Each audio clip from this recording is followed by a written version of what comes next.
Hello everyone, good morning. This is Vikas here और रात के 12:34 हो रहे हैं और मैंने सोचा कि एक वीडियो रिकॉर्ड किया जाए आप लोगों के लिए। बहुत ज़्यादा परेशान हो रहे हो तो ये वीडियो तीनों लोगों के लिए है, जिनका क्वालिफाई हो रहा है और जिनका क्वालिफाई नहीं हो रहा है और जो बॉर्डर लाइन पे हैं। तो तीन लोगों के बारे में बात करेंगे, डिटेल में बात करेंगे। ये विकास ठाकुर यूपीएससी चैनल है, मेंस का हमने लगभग शुरू कर दिया है, हमने चैनल बना लिया है। तो जो लोग अभी नहीं टेलीग्राम ज्वाइन किए हो, प्लीज़ लिंक डिस्क्रिप्शन में है, आप ज्वाइन करिए and we will start mains preparation. तो सबसे पहले थोड़ा सा ब्रीफ में बात करते हैं प्रीलिम्स 2024 के बारे में। फिर से मैं आपको बता देता हूँ कि जो पेपर का एनालिसिस है, जो मैंने पेपर्स देखे, बहुत ज़्यादा फैक्चुअल क्वेश्चंस आए थे। सी दो तरीके होते हैं। जैसे 2023 में हम हवा बनाते हैं कि पेपर टफ था, कट ऑफ भी कम गई। वो इसीलिए टफ था क्योंकि उन चीज़ों से हम अवेयर नहीं थे, इसीलिए हम उसको टफ बोलते हैं ना।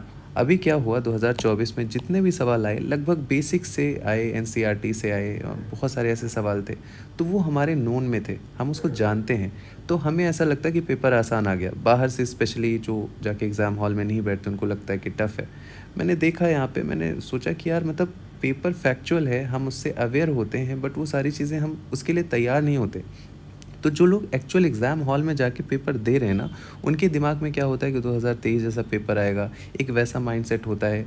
फिर they are getting question, factual questions होते हैं, तो वो आसान नहीं होता इतना। जो लोग बाहर से देख के ज्ञान बता देते हैं कि ऐसे हैं, पेपर बहुत आसान है, आसान नहीं है। मैं बार बार कहता हूँ आपको, पेपर बहुत ही फैक्चुअल है। बहुत अच्छे अच्छे लोगों को मैं जानता हूँ जिनके मार्क्स नहीं आ रहे हैं। पेपर दिखने में आसान है बट स्कोरिंग नहीं है। स्कोरिंग क्यों नहीं है? बहुत बहुत उसमें इश्यूज़ हैं, सिली मिस्टेक्स बहुत हुए हैं। बहुत सारे लोगों के सिली मिस्टेक्स हुए हैं। अगर आपके हुए हैं, आप अपने आप को कोस रहे हो, तो ऐसे बहुत सारे लोग हैं। किसी ने 2023 नहीं देखा, किसी ने ध्यान से क्वेश्चन नहीं पढ़ा, कोई जल्दबाजी में था, कोई मतलब दो दो में कन्फ्यूज़ था, जानते हुए भी गलत मार दिया।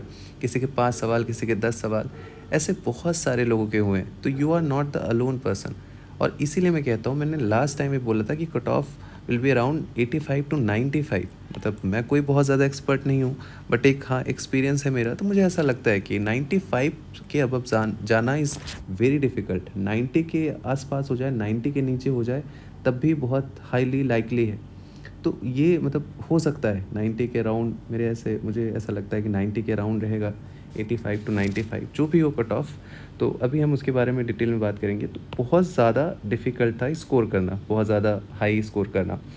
नाउ बेसिक सबसे इंपॉर्टेंट थे। मैं आपको बार बार बोलता था जितने भी मैंने पीवाईक्यूज़ कराए कि सबसे पहले आपको बेसिक स्ट्रांग रखना है, फिर कॉमन सेंस लगाना है, फिर पीवाईक्यूज़ के ट्रिक्स लगाने, एनालिसिस करेंगे। बहुत सारे क्वेश्चंस में चीज़ें वर्क की, बहुत अच्छे अच्छे मैसेजेस आए। दिखाना अच्छा नहीं लगता, उसके पीछे भी रीज़न बताऊँगा, क्योंकि बहुत ऐसे भी लोग हैं जिनका नहीं हुआ है और नहीं होता है। हर साल ये चीज़ें हमें देखने को मिलती, मेजॉरिटी यही होती है। बहुत सारे लोगों के बहुत अच्छे अच्छे कमेंट्स आए कि सर ये स्कोर हुआ, वो स्कोर हुआ। बहुत खुशी भी रही, लेकिन हाँ बहुत मुझे दुःख भी लगा कि आप लोगों में से बहुत सारे ऐसे हो जिनका नहीं हो रहा है। बट कोई नहीं, अगली बारी मैं भी दे रहा हूँ अटेम्प्ट, और हम साथ में देंगे, बहुत अच्छे से देंगे और मिल के देंगे। तो मैं आप लोगों के साथ हूँ जिनका नहीं हो रहा है, तो आप अकेले नहीं हो, मैं आपके साथ हूँ। नाउ अभी अगर कट ऑफ मार्क्स पे बात करें तो देखो, जीएस पेपर रिलेटिवली इजी था 2023 के कंपेयर में। तो थोड़ा सा कट ऑफ तो बढ़ेगा ही, 75 था तो ऑब्वियसली मतलब 10-15 नंबर तो बढ़ेंगे उससे। और GS paper 2 was relatively easy as compare to 2023, but tougher than 2022। तो इसको मतलब डिसरिगार्ड नहीं कर सकते, क्योंकि मैं जानता हूँ मेरे अच्छे अच्छे दोस्त हैं, उनके अच्छे मार्क्स आ रहे जीएस में, but they are failing in the CSAT. तो कहीं ना कहीं ये वो इम्पैक्ट उस पर डालेगा। और जीएस पेपर स्कोर करना डिफ़िकल्ट है, तो भाई 85 टू 95 मैं बार बार कहता हूँ, उसी के अराउंड कट ऑफ जाएगी। बहुत ज़्यादा इस पर परेशान मत हो, और जो भी होगा देख लेंगे। डू नॉट वरी, 85 के आसपास हो आप तो be very hopeful. General category, बाकी आप कैटेगरी के हिसाब से वैसे अपने हिसाब से लगाते चले जाओ, जितना जो भी डिफरेंस होता है।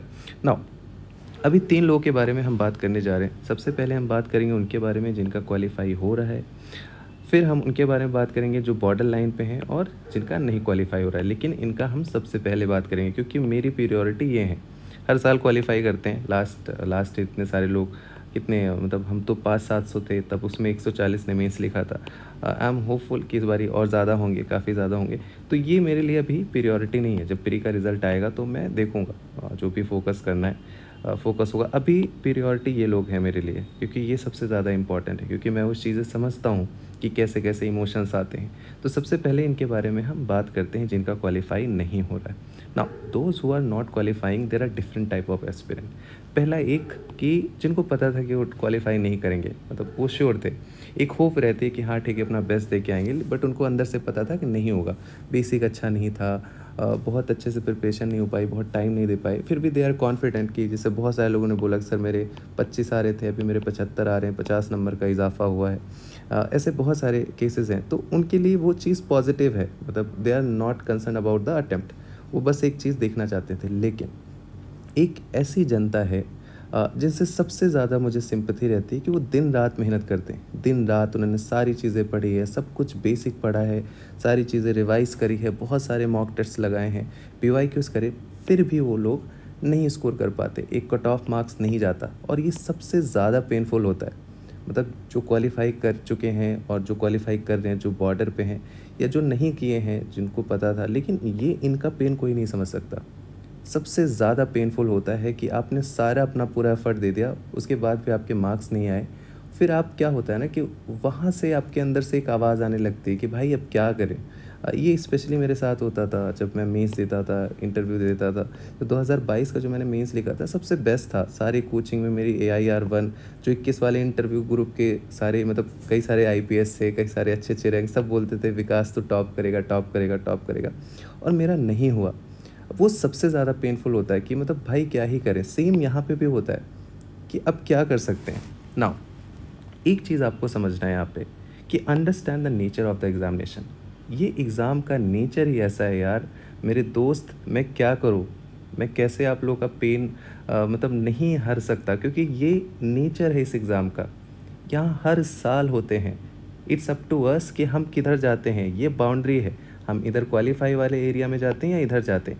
यहाँ हमेशा क्राउड रहेगी, आज नहीं 10 साल बाद एग्ज़ाम होगा तब भी रहेगी, पहले भी था। बस दुर्भाग्यवश हम इस क्राउड में आ गए, इसीलिए हमें पेन हो रहा है। लेकिन बहुत सारे जंप करके इधर भी चले जाते हैं, those who are going to qualify, जो मेंस लिखने जा रहे हैं। तो ये हमेशा रहेगा, क्योंकि ये नेचर है एग्ज़ाम का। बट ज़रूरी नहीं कि हमेशा ऐसी चीज़ें होती हैं। ऐसा नहीं कि अगर इस बारी आपका नहीं हुआ तो नहीं होगा। जैसे मैं एक एग्ज़ाम्पल बताता हूँ। बहुत सारे ऐसे लोग हैं, जैसे मैं नाम नहीं लूँगा, टॉप 50 रैंक में हैं वो। और क्या हुआ कि जैसे मैं एग्ज़ाम दे रहा हूँ, मैं इंटरव्यू दे रहा हूँ, फिर मैं एग्ज़ाम दे रहा हूँ। उनका नहीं हुआ प्री, 1 बारी नहीं हुआ, 2 बारी नहीं हुआ, 3 बारी नहीं हुआ, 4 बारी नहीं हुआ, 5वीं बारी उनका हुआ। सोचो ये 4 बारी उनके दिल पे क्या बीती होगी, और 5वीं बारी उनका हुआ, उनकी टॉप 50 रैंक आ गई एक ही बारे में। और यहाँ पे क्या थे, बहुत सारे लोग इंटरव्यू दे रहे हैं, बाहर जा रहे हैं, इंटरव्यू दे रहे हैं। सोचो तब ये इंसान यही सोच रहा होगा ना कि यार ये तो कितने आगे निकल गए, कितने आगे निकल गए। जैसे कि अभी हमें लगता है हमारा प्री नहीं हुआ, 1-2 बारी नहीं हुआ, 3 बारी नहीं हुआ, 4 बारी नहीं हुआ, तो हमें ऐसा लगता है कि लोग आगे निकले जा रहे हैं, हम पीछे। लेकिन एक बारी की ज़रूरत होती है। मैंने आपको एक स्टोरी बताई थी, रम्या इस बारी 45 रैंक है। तो उसकी क्या स्टोरी है कि 5 बारी उसका प्री नहीं हुआ, 6ठी बारी उसका हुआ और सीधे उसकी रैंक आ गई। अब बाजीराम पे जाके सर्च करके देखना, 6ठी बारी में उसका रैंक आ गया। ऋचा मैम ने उसका इंटरव्यू लिया था, मतलब AIR 45। अगर वो 5 अटेम्प्ट सोचती कि ऐसा कैसे हो गया, ये कैसे था, वो कैसे था, बहुत सारी चीज़ें थी सोचने के लिए।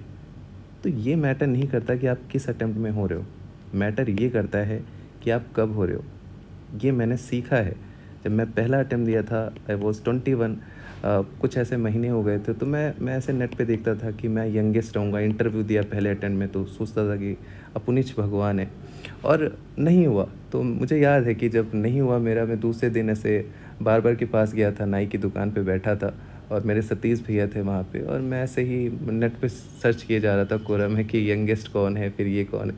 तो बचपना होता है एक तरीके से, तो चीज़ें हमारे दिमाग में होती है, और वो बुरी नहीं है, एम्बिशन होना चाहिए। बट आपको रियलिटी ये समझना चाहिए कि अल्टीमेटली होना मैटर करता है। जैसे आप लोग जानते हो कप्तान को, मेरे सीनियर हैं, मेरे से यही बोलते थे कि विकास होना मैटर करता है। तो चौथे अटेम्प्ट में बन रहा है, 5वें अटेम्प्ट में बन रहा है, 6ठे अटेम्प्ट में बन रहा है, तीसरे अटेम्प्ट में बन रहा है, डजेंट मैटर, वर्थ इट है अगर आपका एक बारी हो गया। अब ऐसा नहीं कि 6ठे अटेम्प्ट तक आपको उसी इमोशन से, उसी अटैचमेंट से सारी चीज़ें तैयार करनी। एक बारी हमारा पीक चला जाता है ना, फिर हम चिल हो जाते हैं, डिटैच थोड़ा सा होना शुरू करो, और आप बस एग्ज़ाम दे दो। जब आपका सिक्का आएगा तो आपका आराम से हो जाएगा। तो इन चीज़ों पे उतना फोकस मत करना, ये मत सोचना कि आप बहुत पीछे चले गए हो, ऐसा कुछ नहीं है। जो लोग अभी क्वालिफ़ाई कर रहे हैं ना, यू डोंट नो कि इनका मेंस में क्या होगा, यू डोंट नो कि इंटरव्यू से जाएँगे पीक पे जाके यूँ गिरते हैं, नेक्स्ट प्री कट जाता है। आपके पास अभी मौका है, मेंस यहाँ से तैयार करोगे, नेक्स्ट प्री करके यूँ जंप कर जाओगे। ये यहाँ रह जाएँगे, आप यहाँ निकल जाओगे। ऐसे होते हैं यार, और 1 साल पता नहीं चलता। मतलब 10 महीने, 12 महीने ऐसे देखते-देखते निकल जाएँगे। आप सोचोगे ओह माय गॉड! तो अगर आपका नहीं हुआ है, तो ऐसा ना सोचो कि मतलब नहीं होगा। 1-2 साल का गेम नहीं होता है, मैराथन है यहाँ पे। 6 महीने, 8 महीने लोग इम्पेशेंट होते हैं। आई कैन अंडरस्टैंड, बहुत लोगों की बहुत अलग-अलग परेशानियाँ होती हैं, बट वी कैन फाइट। हमारे पास कितनी भी परेशानी हो, हम सारी चीज़ों से लड़ सकते हैं। और सबसे बड़ी बात है कि आपको खुद से पूछना है कि क्या आपका मेंस तैयार था? आप ये मत बोलो कि मैं तो प्री निकाल लेता, देखने के लिए सिर्फ़ मेंस हो जाता, दिखाने के ऐसे यार, इन सब चीज़ों का कोई मतलब नहीं है टू बी ऑनेस्ट। बहुत ही मैच्योरिटी है। अगर आप ऐसे सोचते हो कि बस प्री हो जाए, मेंस दे लें, फिर नेक्स्ट टाइम मेंस, ऐसा नहीं होता है। प्रिपेयर मेंस, फर्स्ट आपको मेंस प्रिपेयर करना है। प्री मैं बता रहा हूँ, आज नहीं तो अगली बारी हो जाएगा। अभी हमने 1 डेढ़ महीने शुरू किया है पहले, तो थोड़ा मैं बिज़ी रहता था, अभी भी बिज़ी रहता हूँ काम में, लेकिन मैंने सोचा कि आपको रेगुलर रखूँगा। इस बारी बहुत बड़ी तादाद में हम लोग क्वालीफ़ाई करेंगे 2025 में। तो प्री आपका आज नहीं तो कल हो जाएगा, बट व्हाट अबाउट मेंस? ये सबसे इम्पोर्टेंट है। अगर आपका नहीं हुआ है प्री, तो अगर नहीं हुआ है तब भी उसको ऐसे मानो कि चलो ठीक है, जो होता है अच्छे के लिए होता है। वो मैंने आपको कहानी सुनाई थी ना कि एक राजा था, और वो मतलब ऐसे एक बारी उसकी उँगली कट गई थी, शिकार खेलने गया था, तो मंत्री ने बोला कि जो होता है अच्छे के लिए होता है। तो राजा को बड़ा गुस्सा आया, उसने कहा कि यार इस मंत्री तो बहुत ही बदतमीज़ आदमी है, इसको एक काम करो कारागार में डाल दो। मंत्री को जेल में डाल दिया। और एक बारी क्या हुआ कि राजा फिर शिकार खेलने गया जंगल में, और उसको कुछ लोगों ने ऐसे पकड़ लिया जो जंगल में थे, और फिर उन्होंने कहा कि राजा की हम बलि चढ़ाएँगे। उनको नहीं पता था ये राजा है, और जब उसकी बलि चढ़ाने गए तो उन्होंने देखा उसकी उँगली कटी हुई है, और वो जब उँगली कटी हुई है तो उसकी बलि नहीं चढ़ा सकते थे। तो उन्होंने कहा ये कंप्लीट इंसान नहीं है, तो इनकी हम बलि नहीं चढ़ाएँगे। तो उन्होंने उसको छोड़ दिया। तो राजा आया, मंत्री को निकलवा, उन्होंने बोला कि आपने सही बोला था कि जो होता है अच्छे के लिए होता है। मेरी उँगली कटी थी, वो अच्छे के लिए कटी थी, नहीं आज मेरी जान चली जाती। तो ऐसे ही बहुत बारी क्या होता है कि हमारा प्री नहीं होता, वो इसलिए नहीं होता क्योंकि हम मेंस और अच्छे से तैयार कर लें। एक बारी हम मेंस तैयार कर लेते हैं, नेक्स्ट बारी हम आईएएस बन जाते हैं। नहीं, बहुत सारे लोग सिर्फ प्री देते रह जाते हैं। तो ठीक है, आपको रियलिटी में समझना है कि मेरा नहीं हुआ है, मैं और मेहनत करूँगा और मेहनत करूँगी। Be hopeful. बहुत ज़्यादा ये नहीं होना है, अपने आप को थोड़ा-सा इवैल्यूएट करना है। शायद आपने नोट सही से नहीं बनाए थे, शायद आपने मॉक टेस्ट बहुत अच्छे से नहीं दी, शायद आपने बेसिक रिवाइज़ नहीं किया। आई नो कि आपने हार्ड वर्क बहुत किया है।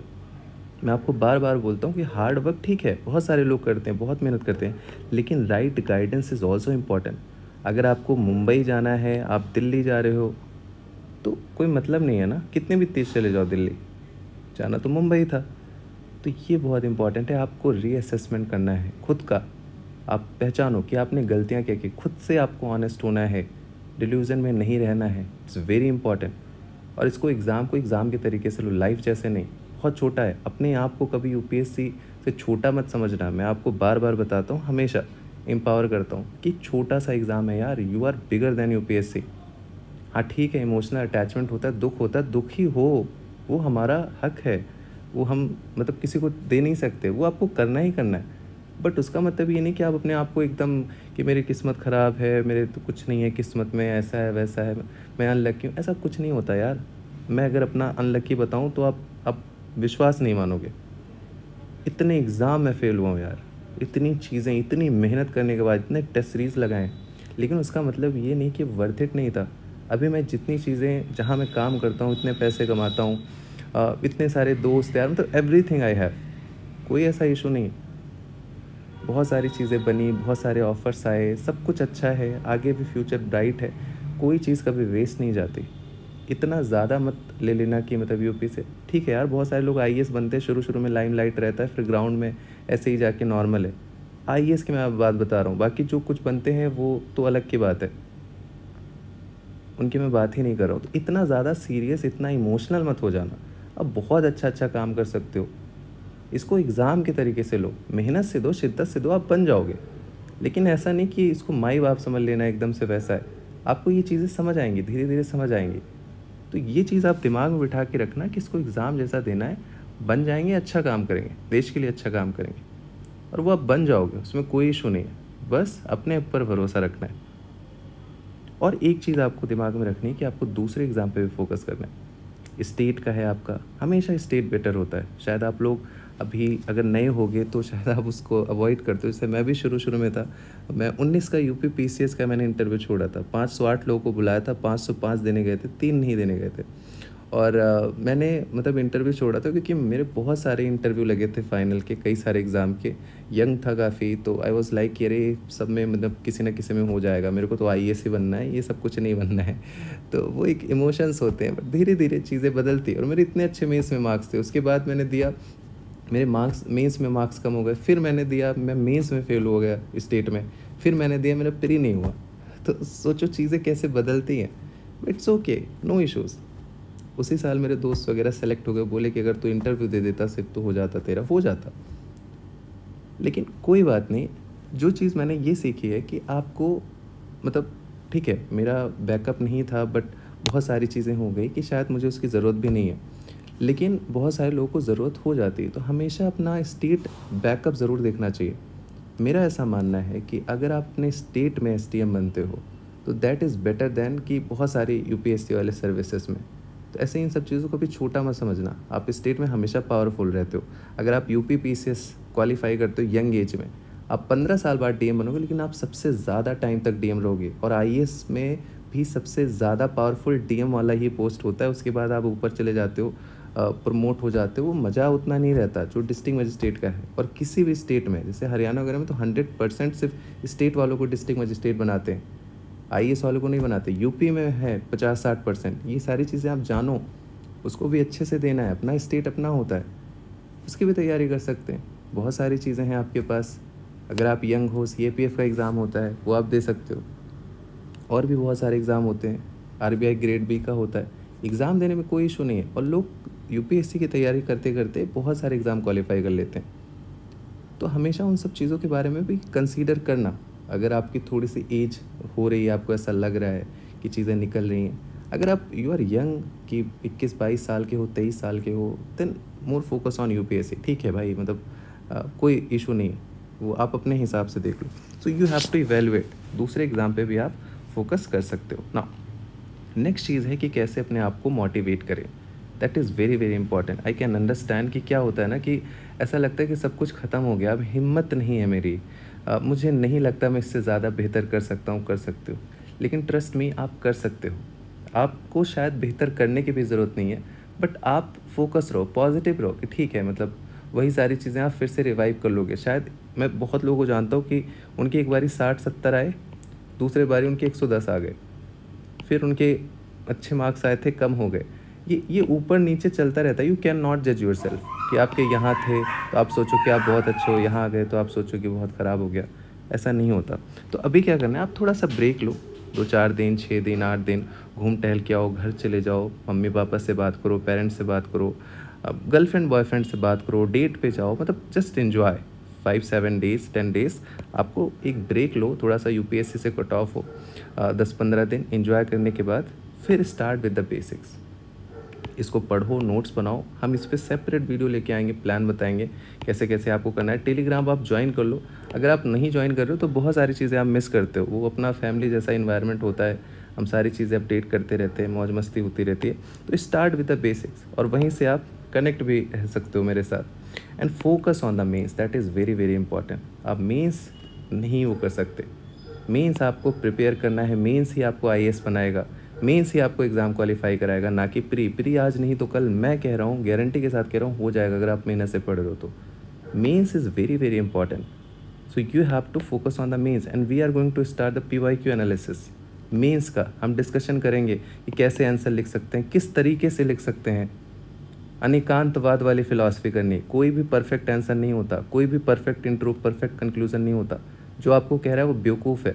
आपको कैसे अपने आप को बैक करना है, की सारी चीज़ें, कैसे आपको सिंपल लिखना है लेकिन रेलेवेंट लिखना है, कैसे आपको डिमांड एड्रेस करनी है, तो हम सारे PYQs कराएंगे, डिस्कशन करेंगे, ब्रेन स्टॉर्मिंग करेंगे, कैसे कैसे आप लिख सकते हो। अब चीज़ें समझो, अपने आप को ओपन रखना इज़ वेरी वेरी इंपॉर्टेंट। आप कोचिंग ज्वाइन कर रहे हो कहीं, जो ठीक है वो आपके पर्सनल चॉइसेस हैं, बट एक बार ही आप देखो, शायद आपको ज्वाइन करने की ज़रूरत ही ना पड़े। टेलीग्राम मैंने ग्रुप बना दिया है, आपको ज्वाइन करना है वहाँ पे, वहाँ से आपको सारे अपडेट मिलते रहेंगे। बाकी हम लोग वहीं डिस्कशन करेंगे, कन्वर्सेशन करेंगे, साथ में मिलके तैयारी करेंगे अच्छे से, एकदम फैमिली माहौल जैसे। And that is very very important. मेरे हर बारी 400 प्लस नंबर आए जीएस में। ऐसे मेरा बहुत अच्छा नहीं है तो ऐसे मैं नहीं कराऊंगा, लेकिन हाँ जीएस मेरा ठीक ठाक रहा है, 400 प्लस ठीक है, मतलब जनरल कैटेगरी था, उस हिसाब से बहुत अच्छा नहीं है, बट हाँ ठीक है, अच्छा है। 400 में भी लोग आईएएस बनते हैं, 380 390 में बनते हैं जनरल कैटेगरी। तो मैंने आपको कॉपीज़ भी भेजी अपनी कि कैसे कैसे लिख सकते हो, तो वो सारी चीज़ें हम डिस्कस करेंगे। तो मीन्स जीएस जो है वो मेरी जिम्मेदारी है आपकी, कैसे हम उसको सीख सकते हैं, आंसर राइटिंग कैसे सीख सकते हैं। हमेशा कंटेंट की ज़रूरत नहीं होती, सिंपल कंटेंट में, छोटे कंटेंट में आप कैसे अच्छा आंसर लिख सकते हो, सिंपल पॉइंट को आप कैसे अच्छे से प्रेजेंट कर सकते हो। आपको अपने आप को जज नहीं करना है कभी आंसर लिखते टाइम कि आप अच्छा लिख रहे हो बुरा लिख रहे हो। हर एक इंसान सीखता है। अनुदीप सर बोलते थे कि उनका पहला आंसर जो था वो सबसे वर्स्ट था, जो रैंक 1 है 2017 के, और वो रैंक 1 लेके आए। आप सीखोगे, दिन ब दिन चीज़ें बढ़ती जाती हैं। कभी भी अपने आप में शर्माना नहीं, हेजिटेट नहीं होना है। जैसे भी लिखते हो अच्छा लिखते हो, कुछ भी लिखो, पैराग्राफ में लिखो, कोई इंट्रो नहीं, हेडिंग नहीं, बट स्टार्ट स्लोली ग्रेजुअली आप सीख जाओगे। आंसर राइटिंग कोई रात भर में नहीं सीखी जाती, धीरे धीरे सीखी जाती है। हम PYQs करेंगे, हम सोचेंगे कैसे इसकी डिमांड को कैसे एड्रेस करना है, क्या पूछा है, कितने हद तक लिख सकते हैं, कितने हद तक लिखोगे नॉर्मल है।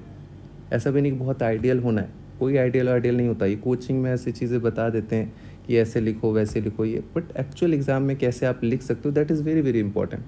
तो हम वो सारी चीज़ें डिस्कस करेंगे। तो विकास ठाकुर UPSC करके चैनल है, you can join, link description में।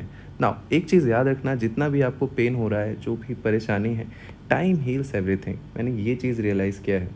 मैंने बहुत फेलियर देखे हैं लाइफ में, बहुत लो टाइम आया है, और बट मैंने ये चीज़ पाया है कि समय सबसे बलवान होता है। वो सब कुछ, मतलब सब कुछ हील कर देता है। तो बिल्कुल परेशान मत होना, बहुत छोटी चीज़ है, कुछ दिन की बात है, फिर ठीक हो जाता है।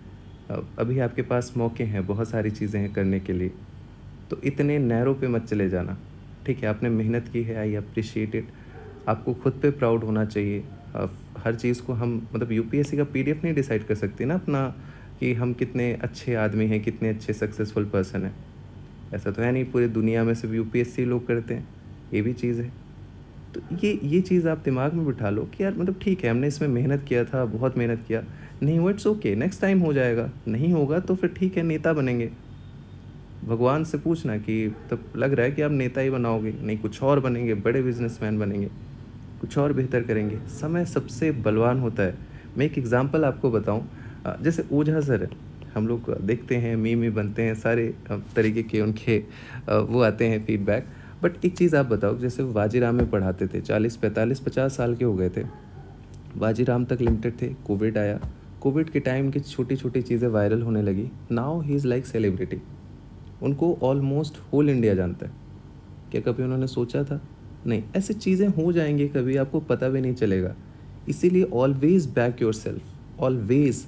किसी भी चीज़ में अपने आप को लिमिटेड मत रखो, किसी एक चीज़ को पैरामीटर मत रखो कि यही आपका सब कुछ है, यही आपका एंड है।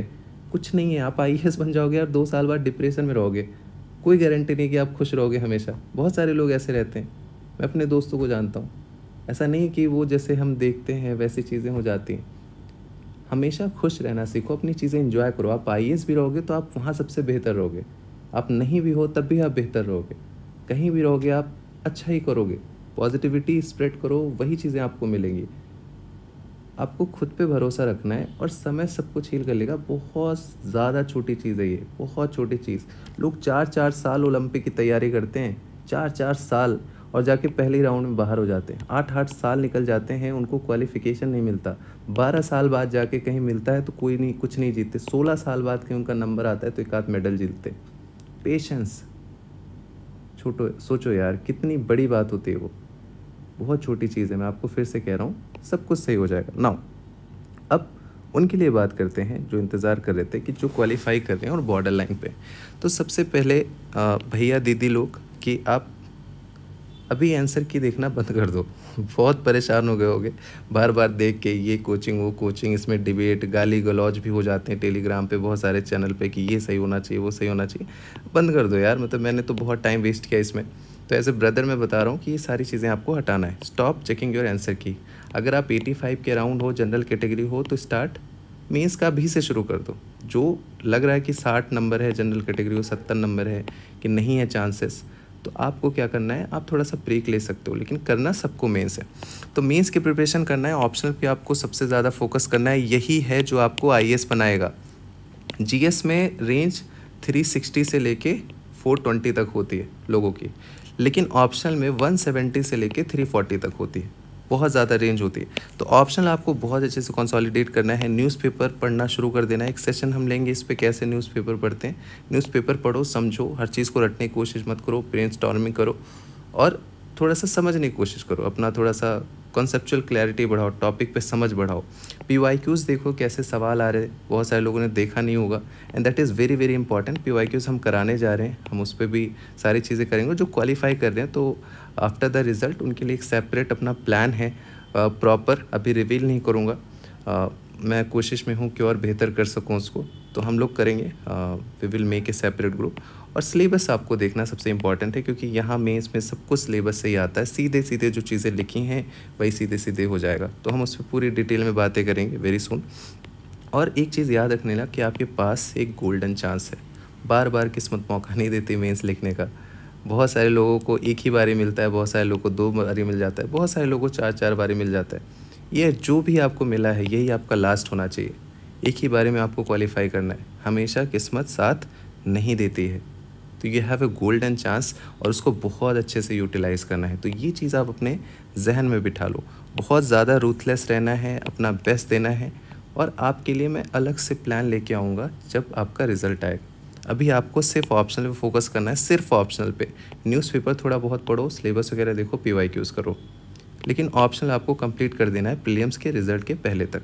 That is very very important. और प्रैक्टिस सबसे ज़्यादा करनी है। जितना ज़्यादा प्रैक्टिस करोगे, टॉपर्स की कॉपीज़ देखो, कैसे आप प्रैक्टिस करोगे, कैसे आप आंसर लिख रहे हो, कैसे उसको इम्प्रूव कर रहे हो, that is very very important. जितना आप प्रैक्टिस करोगे उतना ज़्यादा सीखोगे। और ख़ुद को कभी जज नहीं करना है लिखते टाइम। ऐसे नहीं सोचना है कि कोई 30 मार्क कहाँ होगा। बहुत सारे ऐसे लोग होते हैं, मैं जानता हूँ कि जिनको बिल्कुल कॉन्फिडेंस नहीं था अपने मेंस पे, वो सिंपल लिख के आए, बोले कि मेरा मेंस नहीं होगा। उनकी इंटरव्यू कॉल आ गई, दिन अच्छा था और उनके अच्छे अच्छे रैंक आ गए, मतलब 150 के अंदर रैंक आ गए। ऐसे ऐसे लोग हैं, बहुत सारे ऐसे लोग हैं जिन्होंने प्री के बाद मेंस की तैयारी शुरू की थी। मतलब थोड़ा बहुत था बेसिक, अब ऐसा नहीं कि बिल्कुल ही तैयारी। उसके बाद भी उनकी इंटरव्यू कॉल आई, रैंक भी आई। बहुत सारे नहीं होते, लेकिन हाँ ऐसे हो सकते हैं। अगर आपके दिमाग में आ रहा है कि पॉसिबल है, मैं कह रहा हूँ पॉसिबल है। अब आपके ऊपर है आप कितने रूथलेस हो। हर चीज़ पॉसिबल है, हर चीज़ पॉसिबल है अगर आप सही तरीके से करो। जो चीज़ पॉसिबल भी नहीं है, आप उसका एग्जाम्पल सेट कर सकते हो, उसको पॉसिबल बना सकते हो। जनरली शुरू में जब हमारी पृथ्वी बनी थी तो ऐसा लगा होगा कि हर चीज़ इम्पॉसिबल है, लेकिन कोई एक करता है, वो चीज़ पॉसिबल में कन्वर्ट हो जाती है। तो अगर कोई चीज़ आपको इम्पॉसिबल लगता है ना, यू आर द पर्सन जो उसको ब्रेक कर सकते हो। तो वो चीज़ें आप कर सकते हो। डोंट जज कि मैं बहुत ख़राब इंट्रो लिख रहा हूँ। कभी आपको 20 में 20 आप बहुत अच्छा इंट्रो नहीं लिख पाओगे। कोई नहीं लिखता यार, इवन टॉपर्स नहीं लिखते। बहुत ज़्यादा प्रैक्टिस होनी चाहिए और बहुत एक्सेप्शन होने चाहिए। आप टॉप 10 की कॉपी मत देखो, आप 20-30 वाले देखो, एकदम एवरेज दिखेगा आपको। श्रुति शर्मा इज़ एक्सेप्शन। बाकी बहुत सारे ऐसे लोग हैं जो एवरेज ही लिखते हैं, they are getting very good rank. कभी ऐसे आपका हमेशा अच्छा इंट्रो नहीं होगा, हमेशा अच्छा कंक्लूजन सारे क्वेश्चंस में नहीं होंगे। बहुत सारी चीज़ें आप सीखोगे, लेकिन आप प्रैक्टिस करते रहोगे। जितना आप प्रैक्टिस करोगे उतना इंपॉर्टेंट है सीखना। पीवाईक्यूज़ हम करेंगे। पीवाईक्यूज़ में आपको चीज़ें बताऊंगा कैसे डिमांड एड्रेस करनी है, that is very very important. बहुत अच्छे से मेंस की हम आंसर राइटिंग शुरू करने वाले हैं, बहुत अच्छा करवाएंगे। तो वो चीज़ आप देखना। और जो ग्रुप बनाएंगे सेपरेट, वहाँ पे आप रहोगे, बहुत सारी चीज़ें करेंगे। प्लस एक चीज़ें मैंने बहुत अच्छी प्लान करी है, अभी देखते हैं उस पर कितना वर्क होता है, एंड वो भी हम चीज़ें करेंगे। और एक चीज़ दिमाग में रखना है कि लास्ट चांस है आपके पास और आपको बेहतर करना है, पूरे पैशनेट होके करना है। 3 महीने जी जान लगा देना है और क्वालिफाई करना ही करना है, at any cost. At any cost आपको बिल्कुल बात नहीं करना है कहीं, सिर्फ फोकस करना है, प्रैक्टिस करना है और मैं आपको एक स्ट्रेटजी बताऊँगा कि किन-किन चीज़ों पे आपको फ़ोकस करना है, जो मैंने अपने over the period of time मैंने सीखा है अपने इतने सारे मेंस में। और वो चीज़ें हेल्प करती हैं, आपके बहुत अच्छे मार्क्स लाते हैं। आराम से आपकी इंटरव्यू कॉल आ जाएगी। अगर सब कुछ अच्छा रहा, तो आपकी रैंक भी आ जाएगी।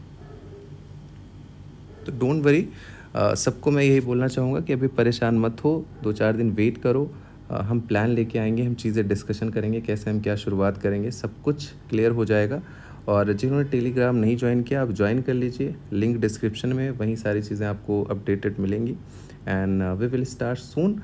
तो अभी हम सोते हैं क्योंकि सोने का समय हो गया, 12:35 से हमने शुरू किया था और 1:05 हो रहे हैं रात्रि के।